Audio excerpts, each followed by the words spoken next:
Um, so this is like pretty much the milk right here. Right. Thank you. You're welcome, sis. It's pretty much the milk right here. You can't get any simpler than this than in the beginning. All right. So I'm just thinking about it too. I might want to look at the Targums after I read the first chapter just for some interesting exposition. So Genesis 1, we're going to be reading Genesis chapter 1, everyone. Shalom. I'm Brother Doug here with the Awakened by Yahuwah Assembly. I'm with my mom, Sister Sharon, right next to me. Once I get my camera on here. And we got Brother Joshua with us today, Brother Dennis, Sister Shoshana, and Sister Sadia. And I'm pretty sure there will be more joining on. So we're going to start at Genesis chapter 1. I'm reading from my Lexham English Septuagint, which I really recommend people get that are wanting to get a Septuagint, only because it's very, very, very easy to read. Sometimes the Bretons is a little too Middle English, sometimes for certain people. So here we go. Genesis 1. Okay, so in the beginning, Elohim made the heavens and the earth, but the earth was unseen and unprepared, and darkness was upon the deep. And the spirit of Elohim rushed upon the water, and Elohim said, "Let light come into being," and light came into being. Elohim saw the light that it was two, and Elohim made a separation between the light and darkness. Elohim named the light day, and the darkness he named night. And there was evening, and there was morning, the first day. So hopefully the Bibles you're reading for say the first day instead of a first day. And Elohim said, "Let a firmament come into being from the midst of the water. Let a separation be in the midst of the water." And so it happened. And Elohim made the firmament, and Elohim made a separation in the midst of the water that was under the firmament, and in the midst of the water that was upon the firmament. Elohim made the firmament, named the firmament heaven or sky. And Elohim saw that it was two, and there was evening, there was morning the second day. So I would say more accurately, the firmament would be like the sky, the clouds. That's actual firmament, not the highest heaven. Okay. And Elohim said, "Let the water that is under the heavens be gathered together into one gathering, and let the dryness appear." And so it happened.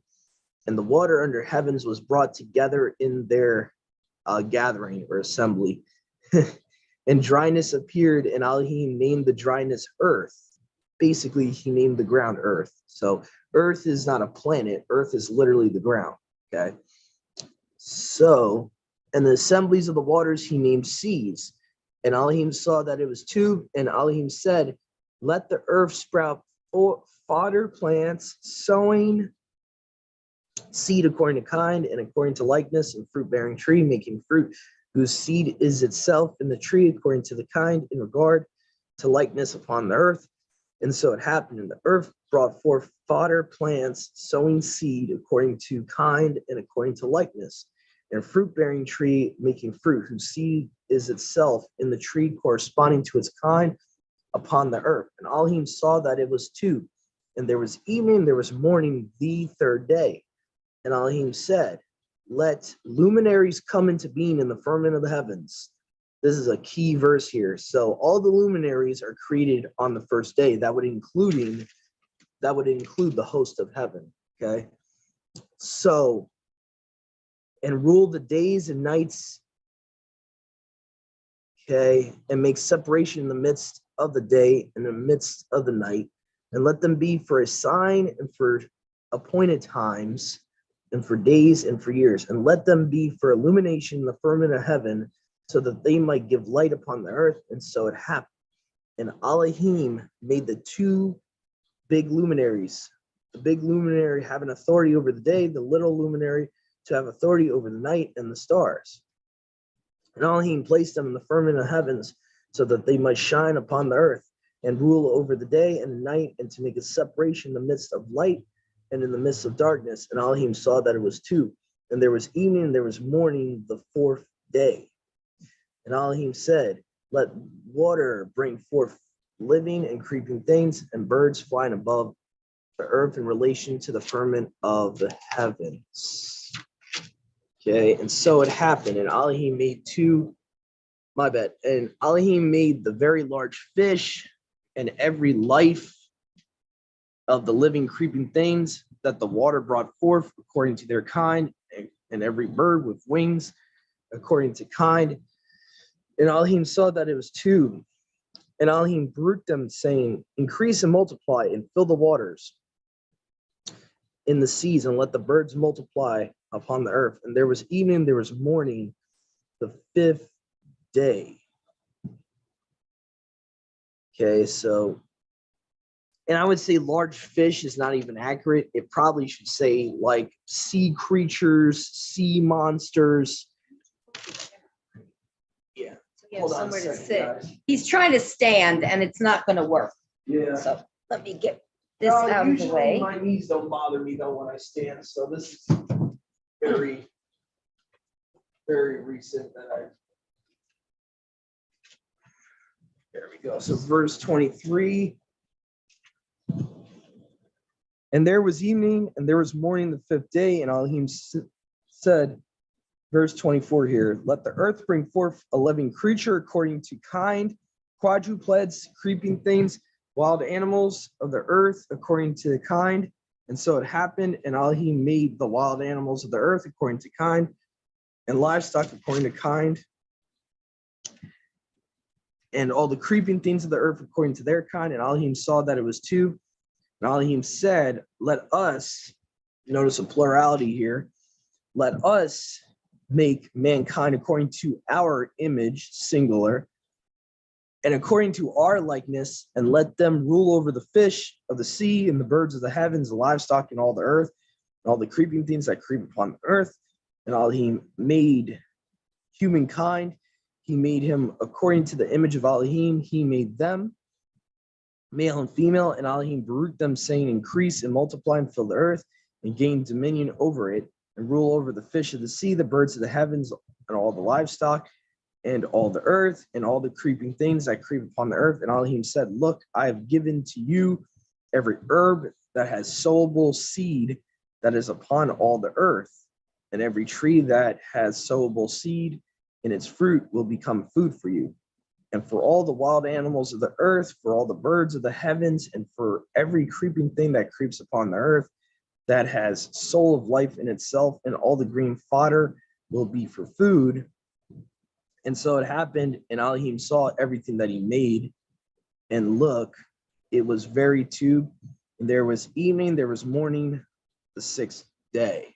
So notice how Yahuwah's whole creation is being called very two towards the end. So this is why I believe Satan could have not been evil until the end of the sixth day, or my bad, the end of the fifth day going into the sixth day, because you have everything he's created at this point. He's calling very two, and I would include part of that definition of two would be righteous. So we can see that in Ezekiel 28, where Satan is talked about before his fall. He says, in the day that you were created, you were perfect until lawlessness was found in you. So again, messengers are created perfect without sin. So for angels to sin, they would have to willfully sin. They do not have indwelling sin like we have. They do not have temptation like we have. Because of the fall, we have that. So we haven't gotten to the fall yet, but so far there's a lot of important stuff I want to unpack from chapter 1 before we go to chapter 2. Again, I want to mention that the word for whale is more or less more of a general sea creature, sea monster, probably referring to Leviathan in day 5 there. Also, let's see here, what else? Oh, you'll notice how it says, let us make mankind in our image. I know there's a false Jewish theology out there that tries to claim that, angels were helping Yahuwah create the earth, and humankind, which is incorrect. Because I can even see this in the Targums themselves. They'll literally expound and say that the word of Yahuwah in Genesis, I believe it's 126 or 127 in the Jerusalem Targum, it actually reads as the word of Yahuwah made mankind, or man, I should say, not mankind, made Adam man in his image. So again, the image that's being talked about is the image of Yahusha. Okay. So that's that. I just wanted to debunk that because I know there's a lot of people get deceived and think that angels are co-creators and all that nonsense. Okay. The we that's being referred to there, or the us, is Yahuwah and Yahusha, just FYI. Okay. So the Elohim that's plural in Genesis 1, I find interesting because we know that Yahuwah and Yahusha are the same person, but in certain cases they are referred to in a plurality in a sense. Okay, even though they're the same exact person. So just want to expound on that and why it has in plural Elohim in the Hebrew. So anyway, but just also to kind of make mention of it, if you do have a Targum on you, most of the Targums don't have Elohim, they actually have Yahuwah in there in Genesis 1. So it would be completely singular, just FYI. So anyway, but I'm trying to think of anything else to bring up from chapter 1. Obviously, we have mankind, the last thing Yahuwah creates. We have the herb, everything that has seeds we are to eat that grows on the ground. So again, vegetables we're supposed to be eating have to bear seed and grow on the ground or grow on trees. They cannot be from the sea, no seaweed. So again, that's showing the start of the biblically clean laws as far as food goes. And you'll see later on after the fall that obviously Yahuwah gives us the allowance to eat meat after the fall, but anyways. The waiting room. Oh, I'm sorry. Jessica's waiting. Sorry about that, Jessica. Sorry about that. Let's see what else is interesting here. I'm trying to see if I'm missing anything. Obviously, we see a day starts evening to evening, evening to evening. This is a very two chapters, show a lot of brothers and sisters that a day has to start and end at evening.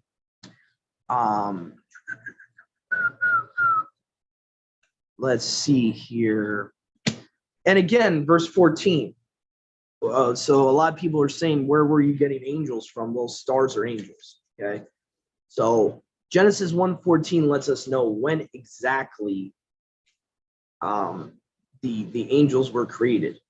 And I know there's a lot of people that want to say, well, Job 38, but Job 38 does not tell you what day they were created. It just says when they were created, they praised Yahuwah.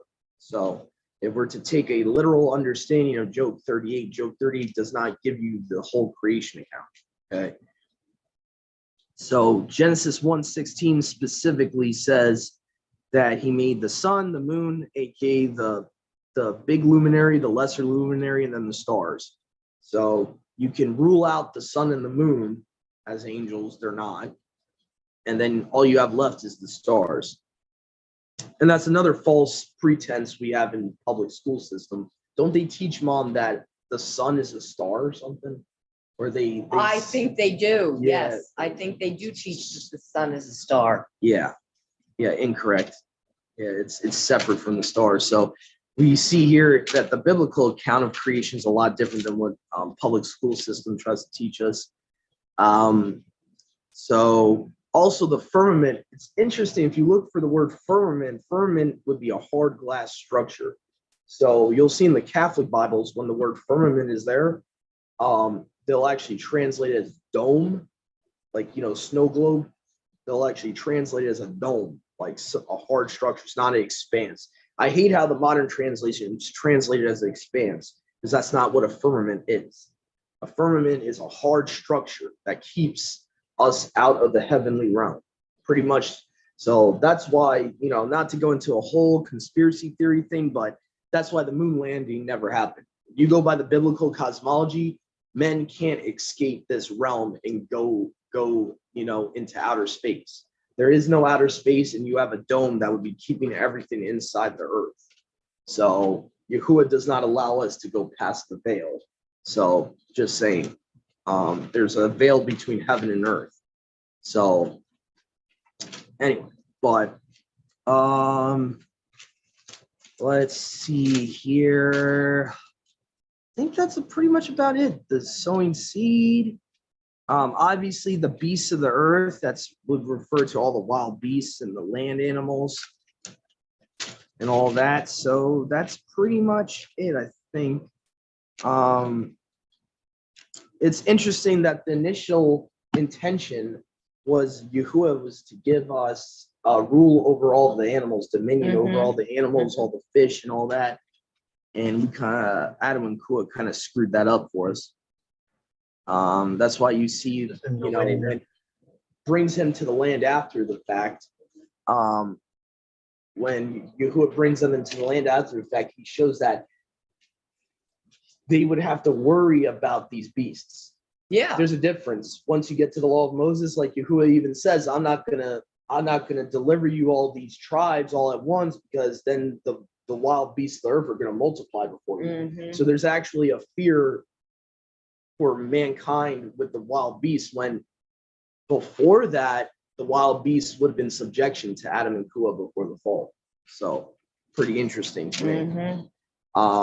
So I think we're going to go to Genesis. Oh, go ahead, Brother Joshua. I'll let you go, and then we'll do chapter 2. With seed-bearing plants,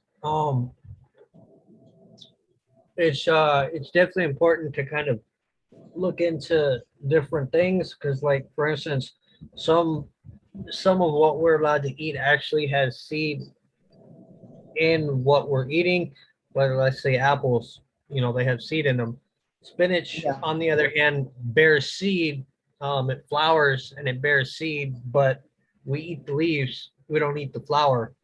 And it doesn't actually have, the part that we're eating doesn't actually have seed in it, but the plant itself bears seed. Oh, I never knew that.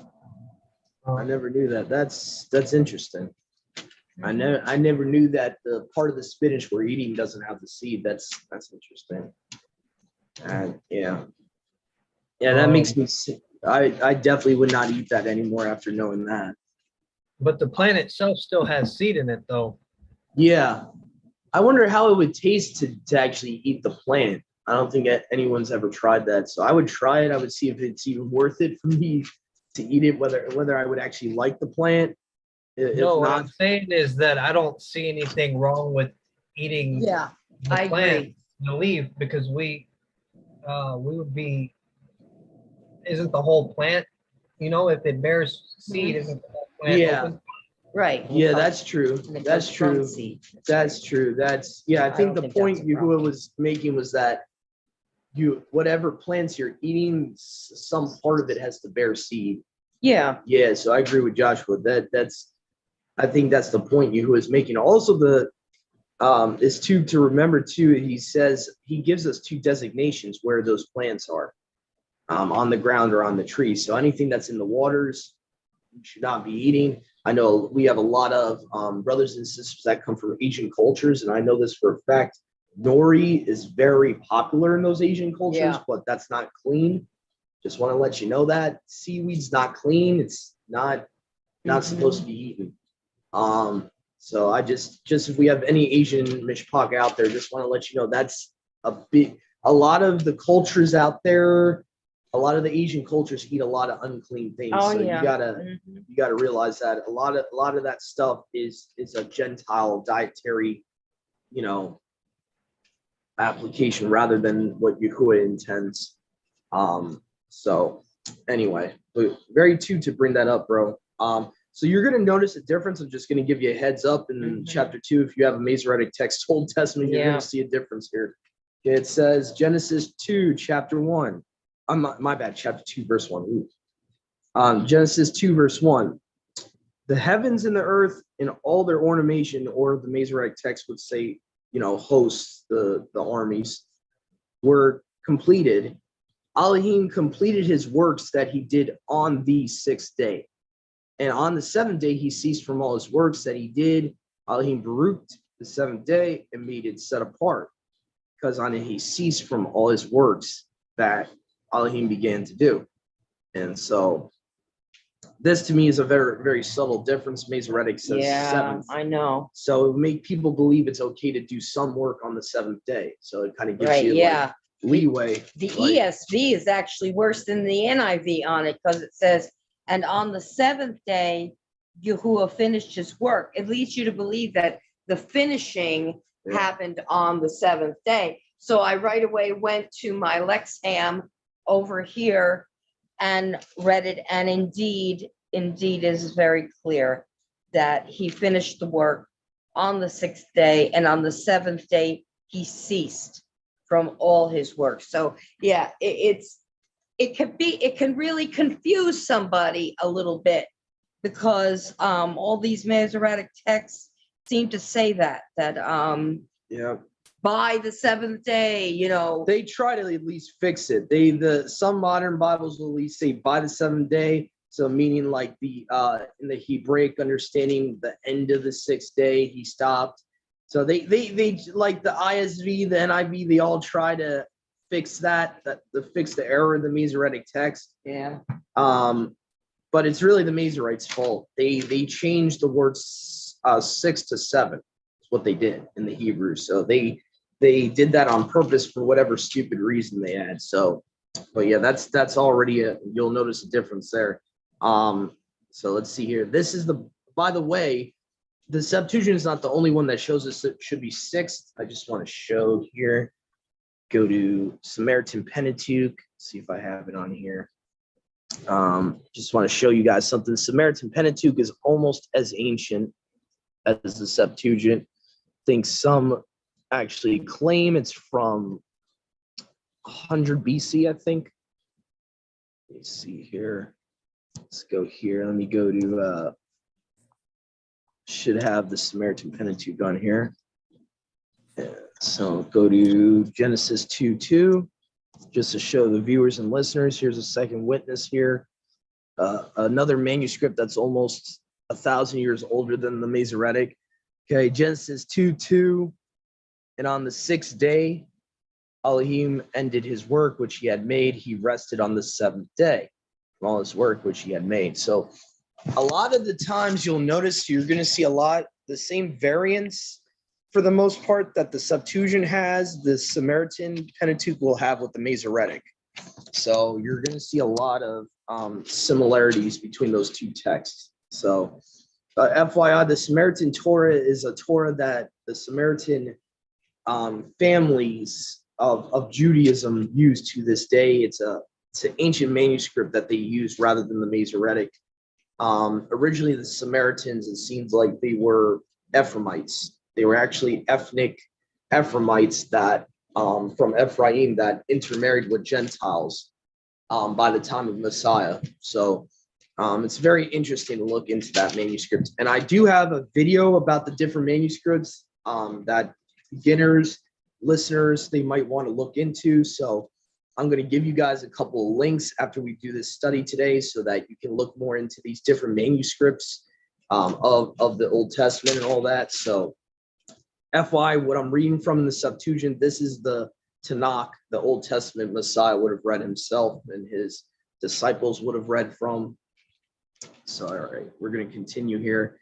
So it says, let's see here. Okay, so verse 4 in Genesis 2. This is the book of the origin of heaven and earth, when they came into being on the day when Yahuwah Elohim made the heavens and the earth. And I'll touch on that after this chapter, why it's important that it doesn't just have Yahuwah, but it has the compound of Yahuwah Elohim there.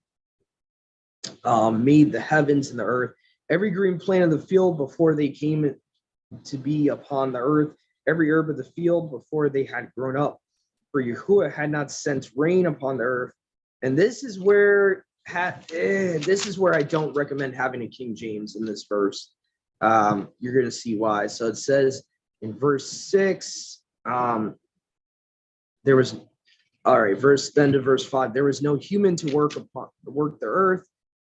Verse 6, but a spring came up out of the earth and watered all the face of the earth. Not a mist, a spring. Okay. And Elohim formed the human with the dust from the earth and blew the breath of life into his face, and the human came into being as a living soul. Notice how Adam didn't become alive until Yahuwah breathed the breath of life into him. So basically, a body of itself, you cannot be alive with a body of itself. You need a spirit and a body to have a soul. Okay. Verse 8, Yahuwah Elohim planted a paradise in Eden toward the east, and there he placed the human that he formed. Okay, so again, Yahuwah Elohim planted a paradise.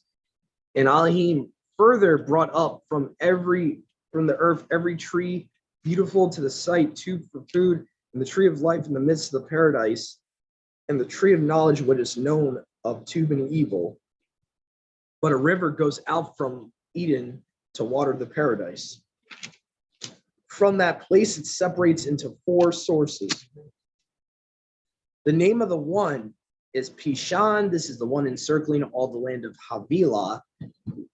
There where the gold is, but the gold of that land is beautiful, and the carbuncle and the green stone is there.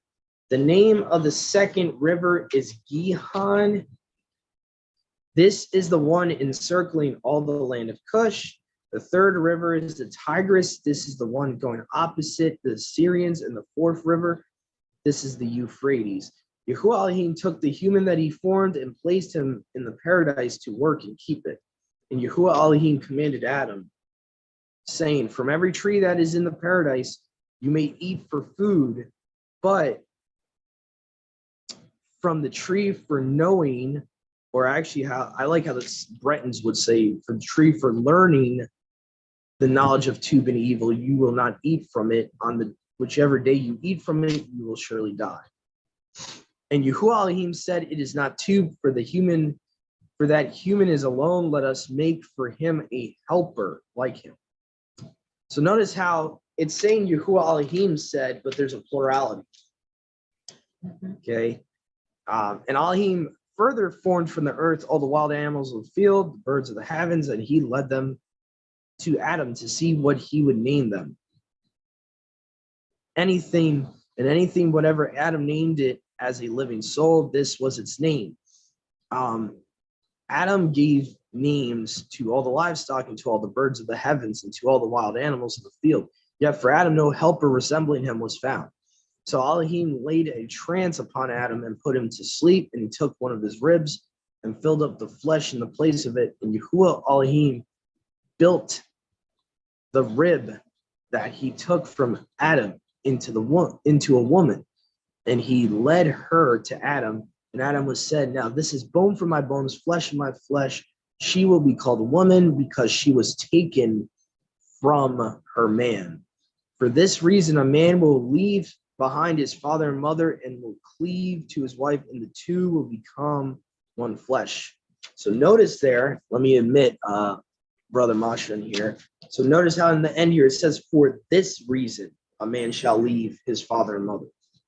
Okay, so the reason of marriage. Okay, so trying to see other anything else that's important. I noticed this is something you'll notice a lot with the Septuagint. Paradise is like the definition of Eden because it's a garden of paradise. So that's why it says, to water the paradise and all that. So paradise is like a paraphrased definition of Eden.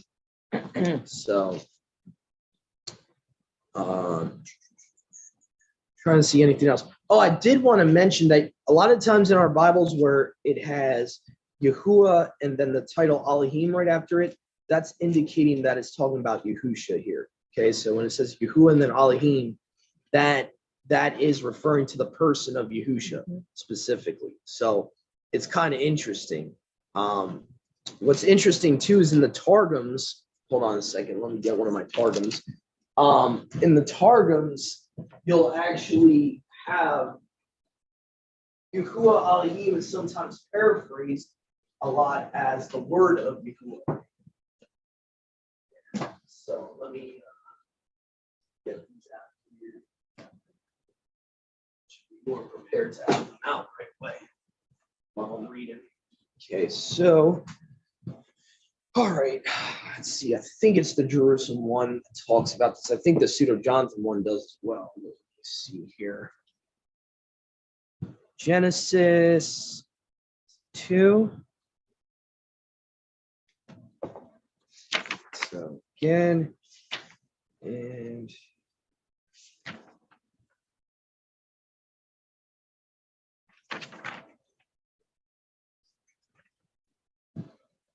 Genesis.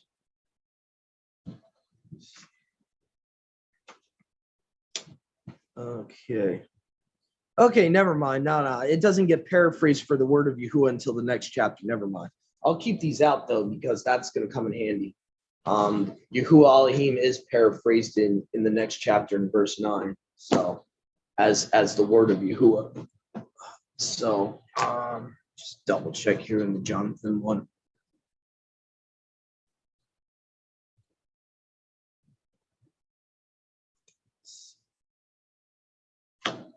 Oh, whoops, I picked up the wrong one. Let's see here. Genesis 2.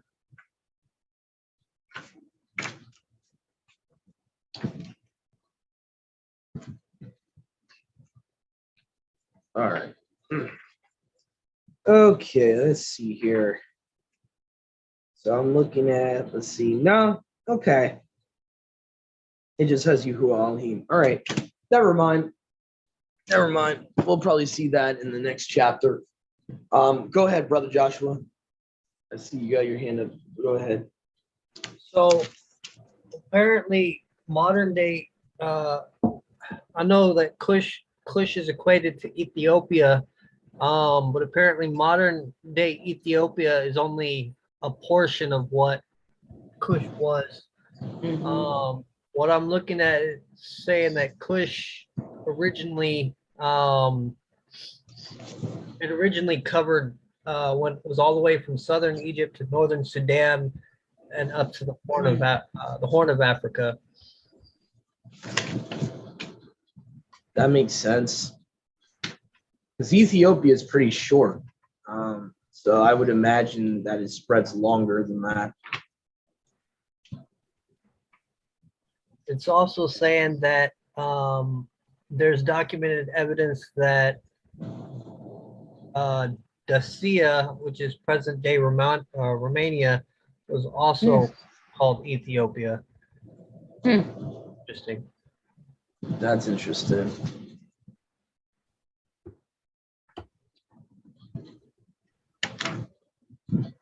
Yeah, it would make sense. It stretches a lot further, though. Definitely to have all those descendants of Ham and to only have a little bit of the piece of what we call Ethiopia today, that would be kind of unrealistic. So that makes a lot of sense that it was larger. Yeah, that's very true to know. So again, pretty much self-explanatory was chapter 2. So obviously we see that Adam was made in Yahuwah's image and Yahuwah was made in Adam's image because she was taken out of Adam. So that again gives credence to what Paul says in the New Testament, New Covenant scriptures. He says Adam is what man is the esteem of Yahuwah, and woman is the esteem of man. I'm like paraphrasing. Okay, so all right, so chapter 3 of Genesis. I think we should have time to fit this in here. Play it by ear here. Let's see here. The fall. The two were naked, both Adam and his wife, and they did not feel shame. No, now the serpent was wiser than all the wild animals that were upon the earth that you had made. And the serpent said to the woman, why is it that Elohim said, you may not eat from every tree of the garden? The woman said to the serpent, from every tree of the garden we may eat, from the fruit of the tree that is in the middle of the garden. Elohim said, you will not eat from it, nor may you touch it, in order that you might not die. The serpent said to the woman, you certainly will not die, for Elohim knows that in the day that you eat from it, your eyes will be opened, and you will be as mighty ones. And my translation has lowercase gods here, which I believe is correct. Okay, it's indicating that it's not talking about Yahuwah, it's talking about lesser mighty ones who know tube and evil. The woman saw that the tree was tube for food, and that it was pleasing to the eyes to look at, and it was seasonable to look at. After taking some of this fruit, she ate. She also gave to her husband with her, and they ate. Then the eyes of the two were opened, and they realized that they were naked, and they sewed together fig leaves and made for themselves loincloths. They heard the sound of Yahuwah Elohim walking about in the garden in the evening. And Adam and his wife hid from the face of Yahuwah Elohim in the middle of the tree of the garden. And Yahuwah Elohim summoned Adam and said to him, Adam, where are you? He said to him, I heard the sound of you walking about in the garden, and I was afraid because I am naked, and I hid. And he said to him, who told you that you are naked, unless you have eaten from the tree of which I commanded you, from this one alone do not eat? Adam said, the woman with me whom you gave, she gave me something from the tree, and I ate. Yahuwah Elohim said to the woman, what is this you have done? The woman said, the serpent deceived me, and I ate. And Yahuwah Elohim said to the serpent, because you have done this, accursed are you of all the livestock and all the wild animals of the earth. You will go upon your chest and your belly. You will eat earth all the days of your life. I will place enmity between you and the woman, between your seed and her seed. He will watch your head carefully, and you will watch his heel carefully. He said to the woman, multiplying, I will multiply your pain and your moaning. You will bring forth children in pain, and your recourse will be to your husband, and he will master over you. And he said to Adam, because you obeyed the voice of your wife and ate the tree of which I commanded you from, only this one do not eat. You ate from that one. The earth is accursed by your works, and pain you will eat all the days of your life. Thorns and thistles will grow for you. You will eat the herbs of the field. You will eat your bread by the sweat of your face until you return into the earth from which you are taken, because you are earth, and you will depart into the earth. Adam called the name of the woman Zu, because she was the mother of all living. Yahuwah Elohim made tunics of the skin for Adam and his wife, and he put them on them. And Yahuwah Elohim said, look, man has become like one of us, plurality again.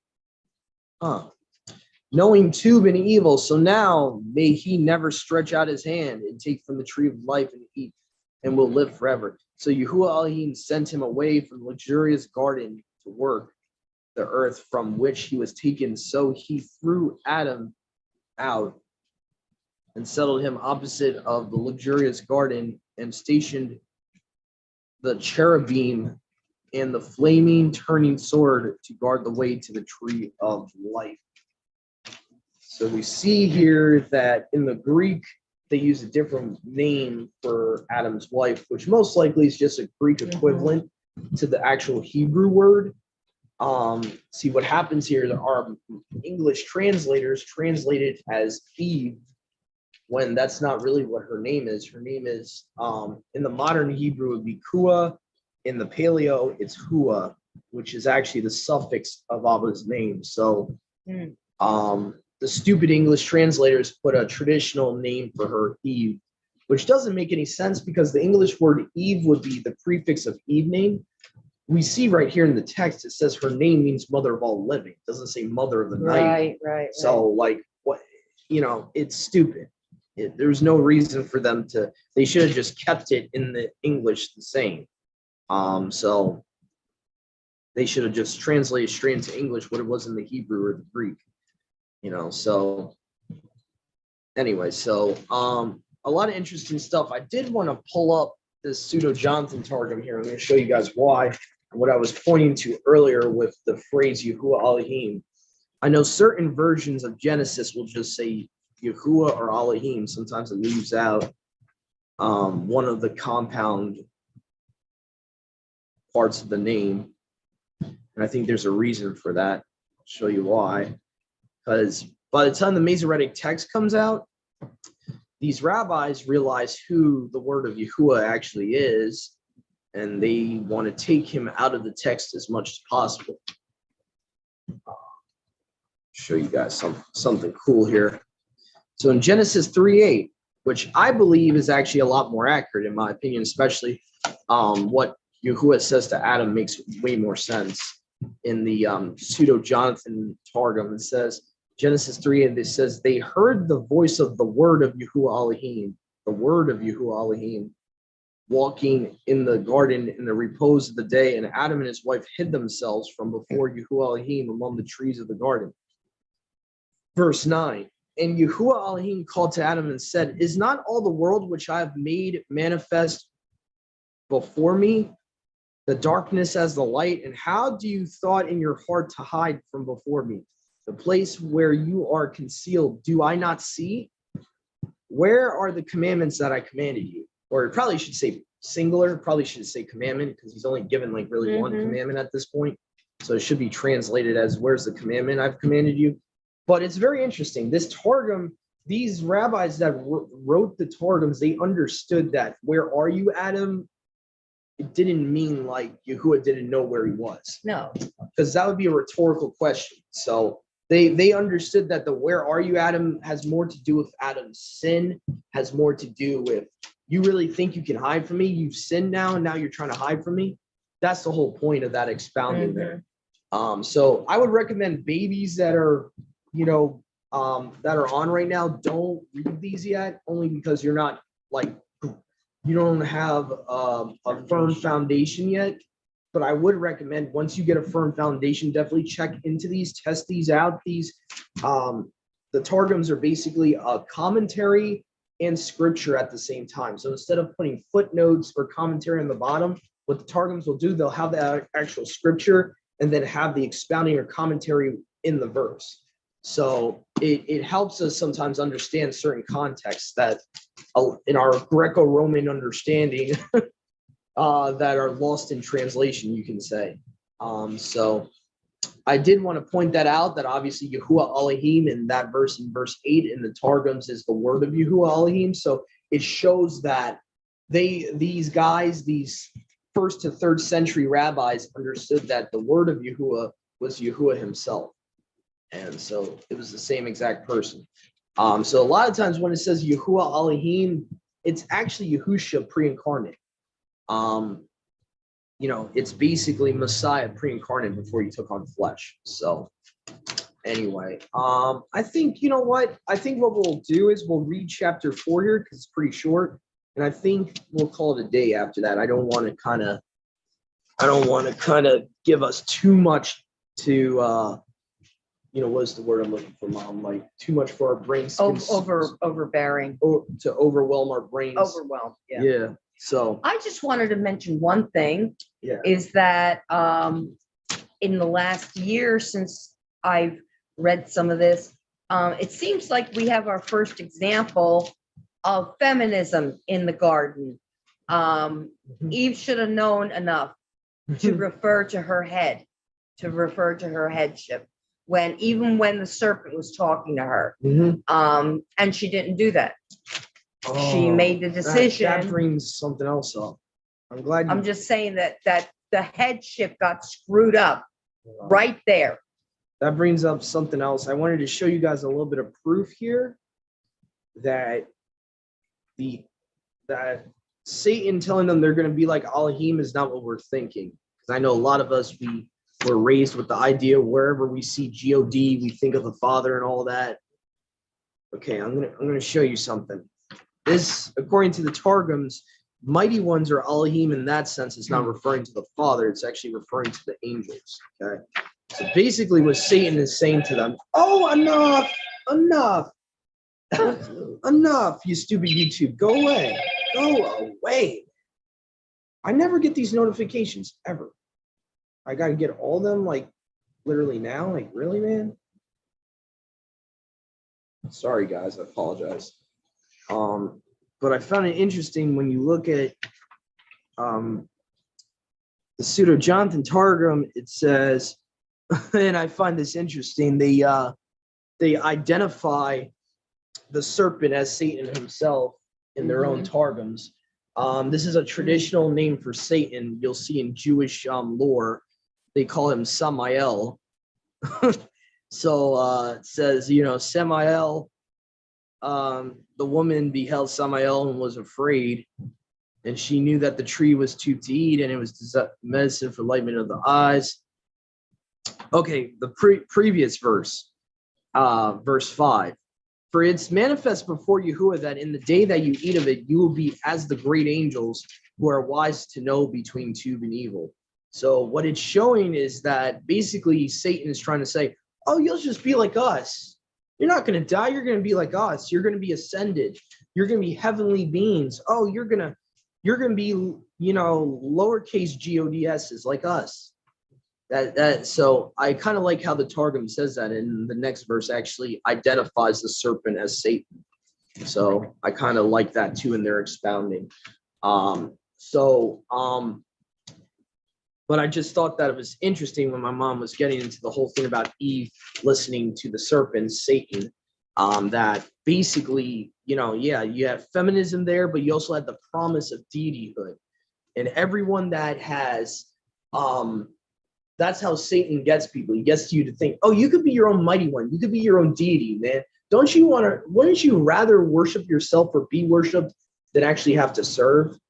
And that's always been his MO, is to get us to feed into pride. That's been his whole MO there. So, all right. Let's see here. I think Sister Sadia has a question. Go ahead, Sister Sadia. No, amigo, I don't. I'm just listening. Okay. Yeah. My bad. Sorry. My bad. I mistaken the chat for a question. My bad. Okay. All right. Go ahead, Brother Joshua. I see you got your hand up. Go ahead. Yeah, I've got two things I wanted to share. So first was well, comment in the question. First was that it's interesting that you have you have two cherubim guarding the way. The same two cherubim, like you have two cherubim on the Ark of the Covenant as well. So it almost seems like you have when you have the Levites meeting, when they go before the Ark of the Covenant, it's almost like it's providing a way back into. Obviously, they don't go into paradise, but it's providing a way to. Am I making sense with that? I don't know how to explain it. Yeah. There's a definite parallel with the Ark. Definitely. What the heck, man? Yeah, I'm gonna worry about that later. That person's gonna get blocked. My question was, it definitely, we can see the voice of the word of Yahuwah there. We can see Yahusha there. But I'm wondering if in this instance, it's Yahusha, Yahuwah in fullness, like how it will be when everything's restored. And I say that because we know that, like in Exodus, like it says no man can look upon Yahuwah and live. But would he have been in his fullness in the garden, and that's why they hid from him? Because if they had looked upon him in their sinful state, they would have died. I think why they hid from him was the shame.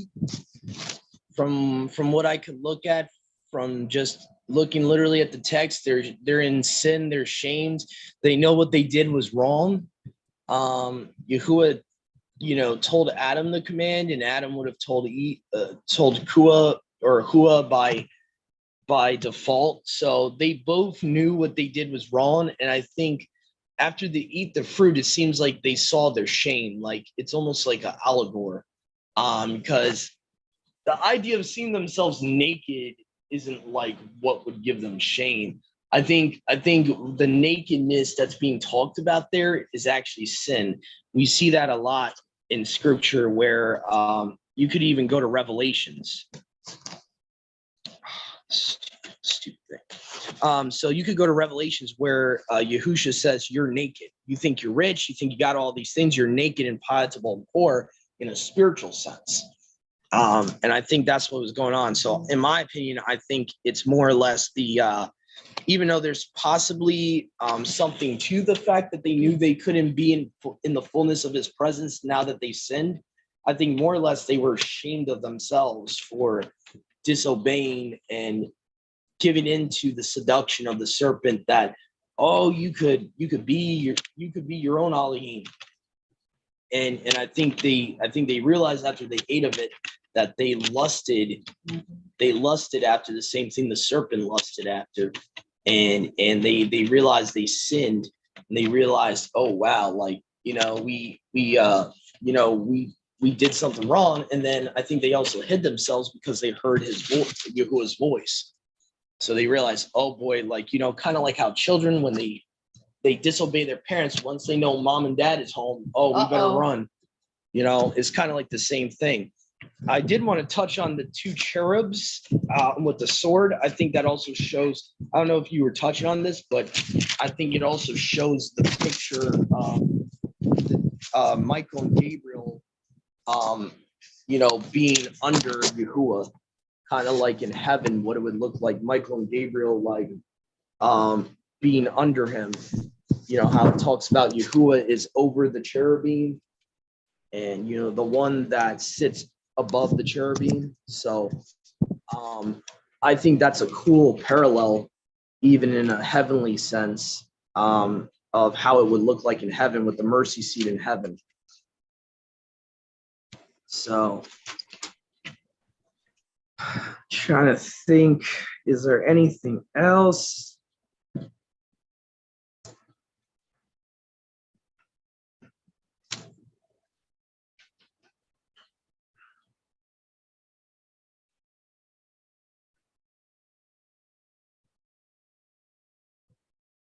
Trying to think if there's anything else that I saw from chapter 3 that we didn't talk about. I mean, obviously we can speculate about why the tree of knowledge and good and evil was wrong for them to eat. We really don't know. It doesn't really tell us. The only thing we can speculate is that something happened between Yahuwah creating the garden and between that and then him giving the command not to eat from that specific tree. We can speculate all day, possibly that Satan did something to that tree. I mean, there's nothing in the text to prove our assumptions, but I do believe, in my personal opinion, this is just opinion, that Satan did something to that tree. He maybe sowed a seed in it that would cause it to be tainted. I don't know. I can't really say for a fact that's the case. I don't know. All we know is that from the time that Yahusha planted the garden, from between that and the giving of that first commandment ever given, something happened. Something made that tree of the learning of the knowledge of good and evil not right to be partaken of by humans. So, we can speculate all day what that is. I believe, obviously, the knowledge that's being learned from it is not righteous knowledge, obviously. So the fact that there's knowledge attached to it all of a sudden when Yahuwah forbids it definitely seems to hint at something.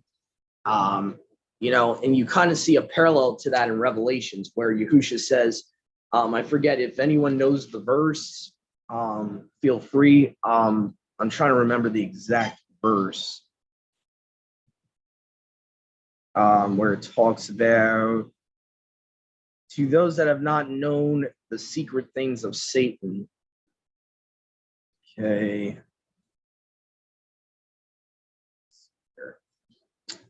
Or I think some translations will say the so-called depths of Satan. So that's kind of a parallel to me.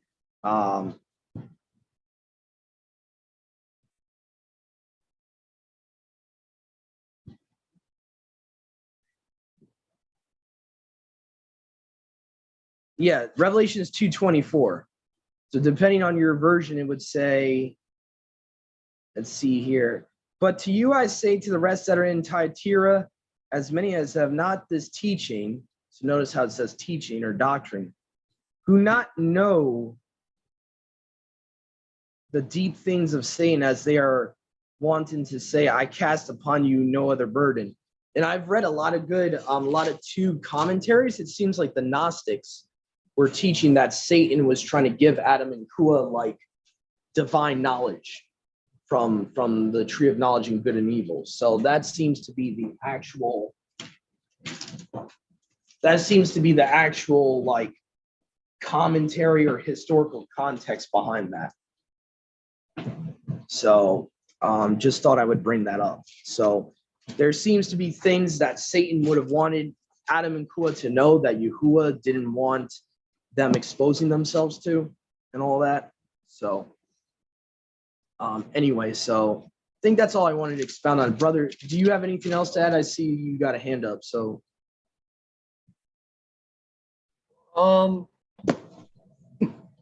yeah, I would say even if Yahuwah created a certain understanding, and you misuse it, I mean, obviously there's perverted knowledge, but I mean, even if there is knowledge that Yahuwah created, like for instance, Yahuwah created music, Yahuwah created sound, but if you, my brain's not firing right, man. I'm tired. Never mind. no, I understand what you're saying, that even righteous knowledge can be perverted. So there can even be righteous knowledge that he doesn't feel we need to know. We don't need to know everything. And actually the lust for knowledge is what the Gnostics were all about. They felt like they needed to know everything, and they felt like Yahuwah was mean by holding back knowledge. So the Gnostics and these Luciferians, they believe that you need to know everything. You need to know everything. And they almost like they were conspiracy theorists. They felt like if you didn't know something, that someone's trying to hide knowledge from you for your, not for your benefit, but to hold you back. So it's like a very weird esoteric understanding the occultists and the Gnostics had. They felt like knowledge was power, knowledge was divinity, which actually is what Satan is claiming in Genesis 3, saying, you'll be your own mighty ones.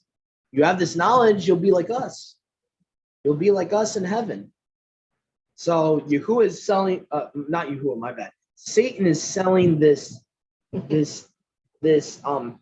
He's almost like a salesman. Mm-hmm. He's like, you get this, man, you'll be like us. You'll be like me. You'll be like, all of the ones with me, and you won't need to be a little human anymore. So, and Satan has sold that to many people, and many people have bought it. Celebrities have bought it, that they can be their own mighty ones. That's why they're called stars, Hollywood stars. Mm-hmm. Okay, so they want to be like the messengers. But anyway, yeah, very too to bring that up. So, okay. All right. So we're going to go, I think chapter 4 is going to be the last chapter we'll do here. So Cain and Abel. And Adam knew Kua, his wife. She conceived and brought forth Cain. Now pay attention to that verse. He knew her and she brought forth Cain. Okay. And said, I have acquired a man from Yahuwah. okay, or Elohim. So the man she required was not from the devil, okay? And she proceeded to bring forth his brother Abel. Abel became a herdsman of the sheep. Cain was working the earth. Now this happened after a number of days. Cain brought some of the fruit of the earth as an offering for Yahuwah, and Abel himself also brought some of the firstborn of the sheep. Now, this is just speculation here, but I wouldn't be surprised if actually what's required here is the firstborn of the sheep rather than the first fruits of the ground. So that seems to be the indication why Yahuwah becomes mad at him. So the firstborn of the sheep and some of their hard fat parts. Interesting. Does the Masoretic talk about the fat parts? That's Let interesting. me just see. Because I don't remember that in the Masoretic version. What exact verse are you on? I'm sorry. 4. Okay. And of their fat portions. Oh, interesting. Must not remembered that one. Elohim looked upon Abel and upon his gifts, but he did not pay attention to Cain and upon his offerings. He grieved Cain very much, and he fell in face. Yahuwah Elohim said to Cain, "Why have you become deeply grieved? And why has your face fallen? Have you not sinned if you offer rightly, but do not divide rightly?" Interesting. It says, "Do not divide rightly." That's a little foreshadowing there. So Yahuwah is saying, because you have not obeyed me, you have not rightly divided. Interesting. Calm down. His recourse will be to you, and you will rule over him. And Cain said to Abel, his brother, "Let's walk through the field." And this happened while they were in the field. Cain rose against Abel, his brother, and he killed him. Then Elohim said to Cain, "Where is Abel, your brother?" But he said, "I don't know. I'm not my brother's guardian, am I?" Elohim said, "What have you done? The voice of your brother's blood is crying out to me from the earth. Now accursed are you upon the earth, which opened its mouth wide to receive the blood of your brother from your hand, because you will work the earth. It will not proceed to give its strength to you. You will moan and tremble upon the earth." Cain said to Yahuwah, "My guilt is too great for me to be forgiven. If you throw me out today from the face of the earth, I will be hidden from your face. Then I will be moaning and trembling upon the earth, and anyone who finds me will kill me." Yahuwah Elohim said to him, "It will not be like that. Anyone who kills Cain will release 7 reprisals. Yahuwah Elohim has placed a sign for Cain so that none who find him would kill him." Cain went out from the face of Elohim and lived in the land of Nod, opposite Eden. Cain knew his wife, and once she conceived, she brought forth Hanuk. He was building a city and named the city after the name of his son Hanuk. Irad was born to Enoch, and Irad fathered Mahalalel. Mahalalel fathered Methuselah. Methuselah fathered Lamech. Lamech took 2 wives for himself. The name of one was Ada, the name of the second was Zillah. Ada brought forth Yabal. This man was the father of cattle raisers who live in tents. The name of his brother was Yubal. This man was the one who invented the harp and the lyre. Zillah brought forth even she Tubal-Cain, and he was a hammer using coppersmith of copper and of iron. The sister of Tubal-Cain was Naamah, Lamech, and 2 of his wives. Oh, my bad. It says Lamech said to his wives, "Ada and Zillah, hear my voice. Wives of Lamech, give ear to my words, because I killed a man for a wound to me, and a young man for a bruise to me, because 7-fold revenge has been given to Cain, but for Lamech 70 times 7. Adam knew Kua, his wife. Once she conceived, she brought forth a son and called his name Seth, saying, because Elohim raised up another offspring for me in the place of Abel, whom Cain killed. Seth had a son, and he called his name Enosh. This one trusted to invoke the name of Yahuwah Elohim. And so we already see Yahuwah's name being called upon in the end of Genesis 4. So already Adam and Kua's descendants are calling upon Yahuwah's name. Now, So, and there's an interesting variant in one of the Targums in that verse. It will say that in those days, men in general began to try to profane Yahuwah's name or use it vainly. So, kind of interesting variant there. So I haven't found any proof that's the case, that in the days of Enosh that the sons of men were doing that. So all I can say is that it's interesting that it says that, but I go with the Septuagint, honestly, rendering of it makes the most sense, that Enosh was righteous. He was calling upon Yahuwah. So trying to see if there's anything else here. Obviously, we have Cain willfully sinning. Both times he took first fruits of the ground when he was probably supposed to take the firstborn sheep as a sacrifice.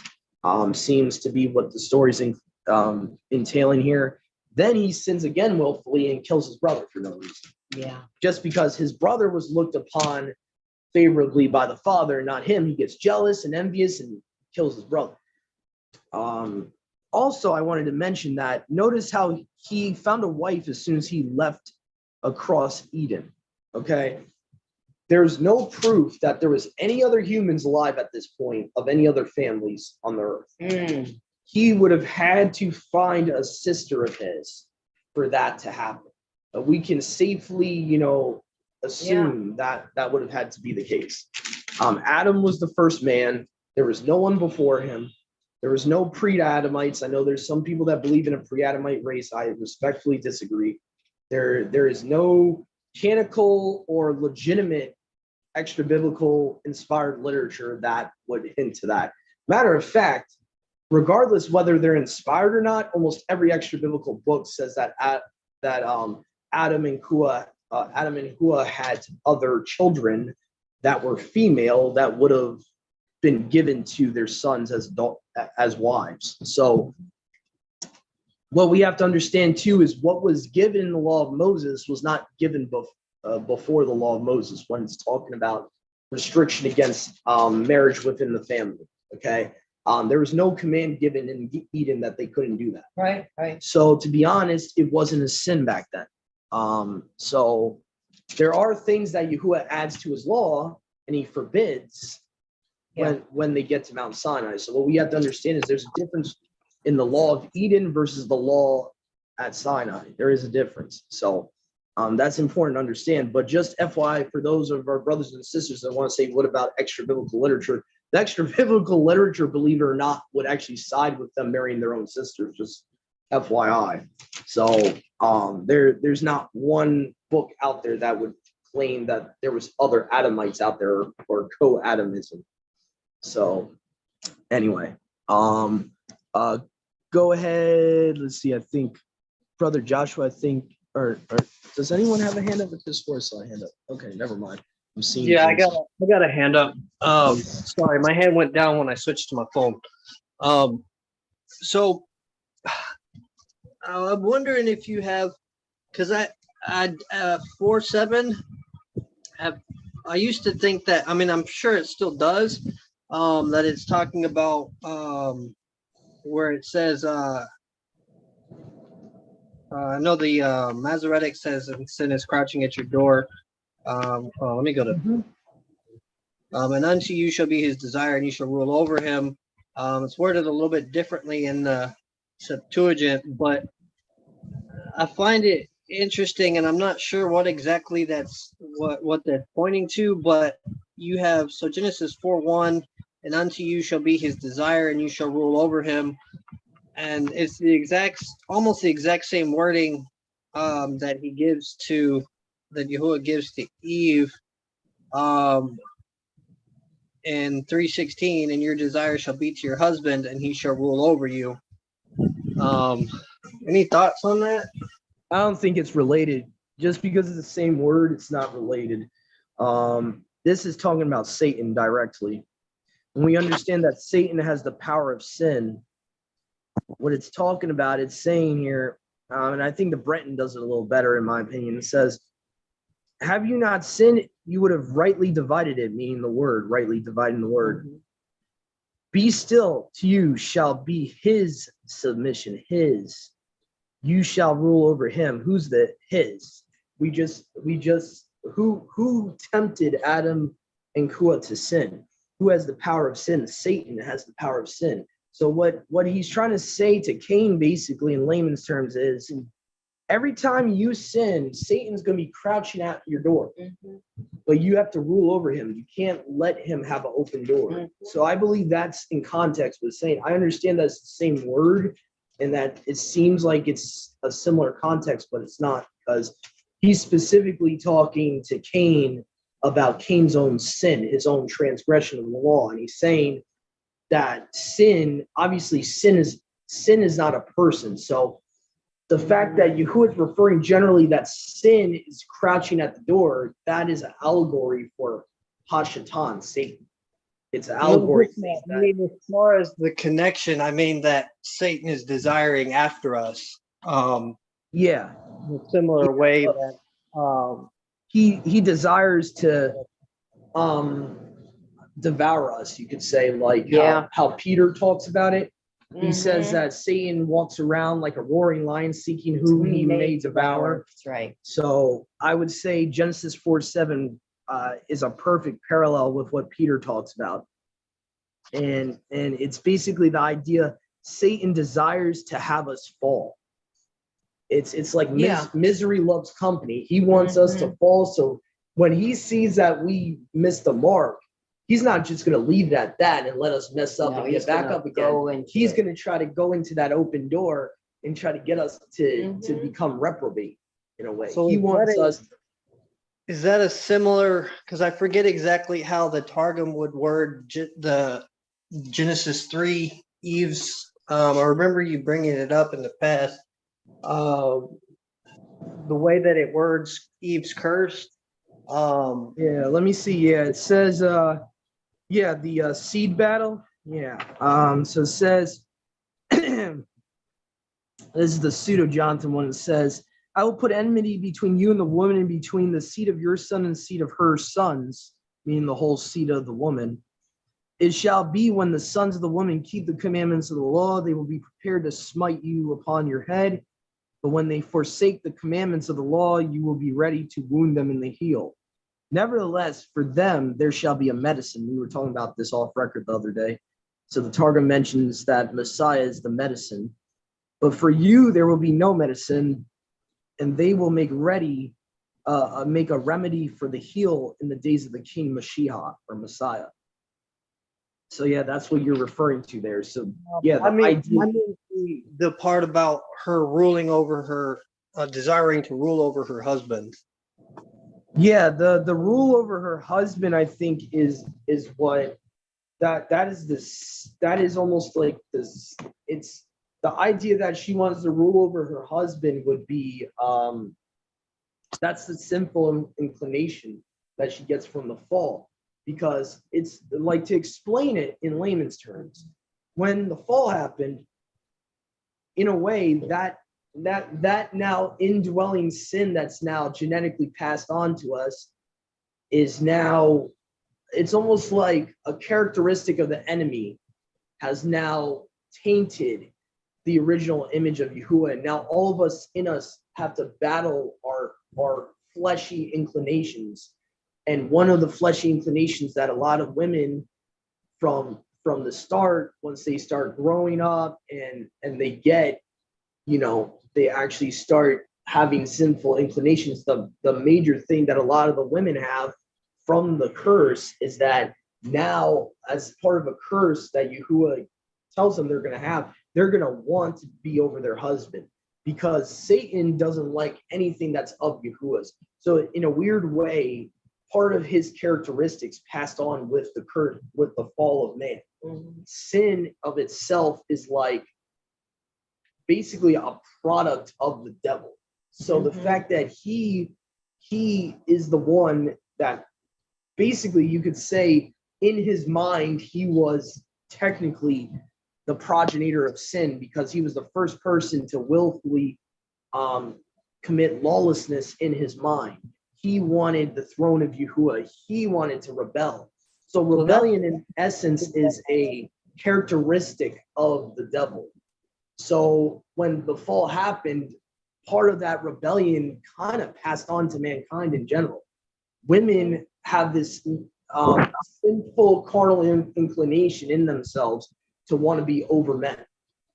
And that's why Paul always talks about submission. He talks about how it's important that a woman understand her place in marriage, and that she is the tail, not the head. And that's why Paul's dealing with that, is because from the history of mankind after the fall, you had women wanting to be the head. You had women wanting to usurp their husbands. Whether they were believers or Gentiles, they all had that natural, carnal, sinful inclination that passed on from Kua. And I think that's what Paul talks about, is that death from sin, death reigned from Adam to Masha, is that we're born into a sinful nature. That sinful nature of women, part of that sinful nature for women is that they want to rule their husband. And that's why Yahuwah says, no, he will be master over you. So Yahuwah, in a sense, is telling Kua, get that thought out of your head. Your husband's going to rule over you.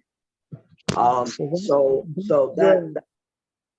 the connection that I'm seeing between 3 and 4. That 3 is showing that she shall desire to rule over her husband, and then you have 4 saying, and unto you shall be his desire, but you shall rule over him. So you have Satan desiring to rule over us, to destroy us, wipe us out. And you have woman with that same that same sinful inclination to rule over her husband. If that makes any sense. I think there, and I guess the only reason I could describe it as is that, like I said, part of his characteristic passed on when sin came in. So in a weird way, that curse of a woman wanting to rule over her husband, now she has this same unrighteous inclination that Satan had for mankind. And now women in general have to fight that feeling they have in themselves to want to be the head. Absolutely. So that's the only thing I could explain how those two connect, is because Satan has the power of sin, as we see in the Brit Hadashah, and the power of sin comes from him. So that means sin has his characteristics. So when sin entered the world, part of his personality entered the world. So now you have characteristics that we have to fight. So when we're fighting our flesh, in essence, we're fighting his characteristics in a weird way. What our flesh does for us, not for us, but against us, is our indwelling flesh since the fall has made us want to be like the devil in a weird way. Like, our flesh wants us to be prideful. Our flesh wants us to be rebellious. Our flesh wants us to be like the enemy in a weird way. Yeah. So that's what I would say. That's how you connect it to, is that sin, the action of sin literally comes from the devil. So the devil, basically his characteristics are all about self. And so when our flesh is getting us to think of ourselves, we're falling away from what Yahuwah, us imitating Yahuwah, we're actually imitating the devil by listening to our flesh. I just had a small thought, just came to me now. We can sort of understand, really the arch enemy of Satan is Yahusha. And if you kind of look at it from his eyes a minute, our Father gave all power and all authority over to Yahusha. And that's why Satan hates Yahusha so much and has since the beginning tried to get rid of him. And it just came to my mind, that Yahusha actually is what Satan wanted to be. Well, not just that, but Satan knows that Yahusha ultimately is the one that's going to, Satan knows that Yahusha is the seed of the woman that's going to destroy him. Right. So Satan's got to look at it from a battle standpoint, right? We just read about the first Messianic prophecy in chapter 3, verse 15. So Satan in his mind's like, I gotta have a contingency plan now. Okay, this guy that's going to come from her seed is gonna stomp me out, is gonna destroy me. Okay, I need to make sure he's never born. So what Satan does, he gets Cain to be Mhm. wicked. Mhm. He seduces Cain into being wicked and lawless. So now they can't have the seed of Messiah come from Cain, progenied all the way from Mhm. Cain. Now it has to be from someone else's line. So it can't be from Cain's line. So Cain's whole lineage is wicked. They can't have the Son of Man coming in from his lineage Mhm. because his whole lineage is disobedient. Could even say very satanic, evil.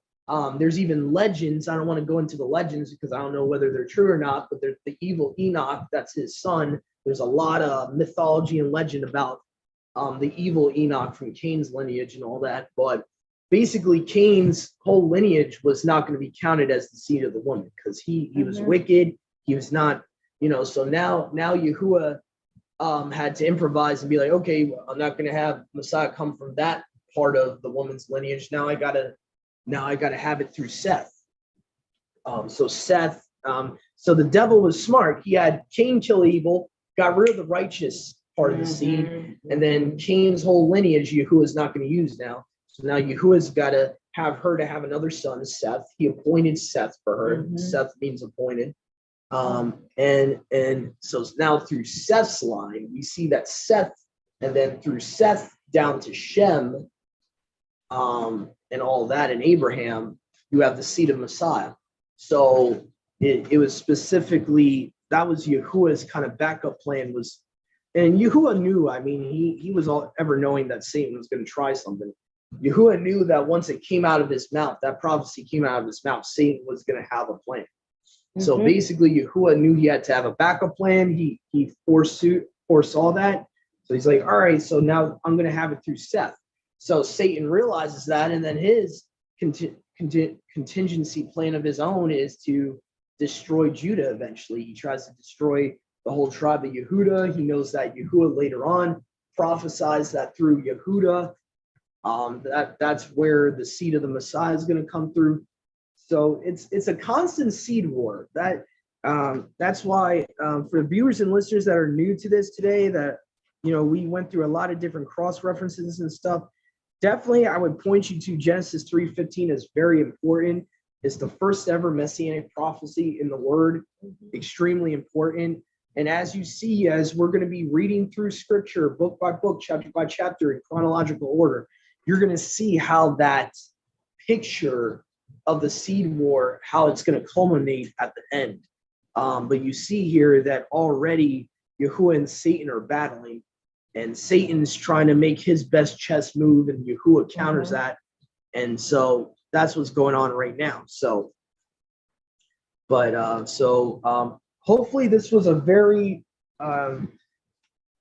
tube study for all of our viewers and listeners, especially a lot of the guests that are brand new to this stuff. Hopefully this was a way to kind of get to the basics, the milk of the word here, and all that. So hopefully next time we'll get more into it. So that was Genesis chapters 1-4. If you just stopped in, I would recommend rewatching our whole study from the beginning so you get a lot of the context of our expoundings and stuff like that. So Yahuwah willing, will be next Shabbat, we will be starting up Genesis chapter 5. Stay tuned, everyone. All of our brothers and sisters out there, Shabbat Shalom. See you next time. Oh, my bad. Go ahead, Brother Joshua. Go ahead. My bad. You can say something. I can wait until after you get Okay. off. Might be All too right. heavy for the. All right. Okay.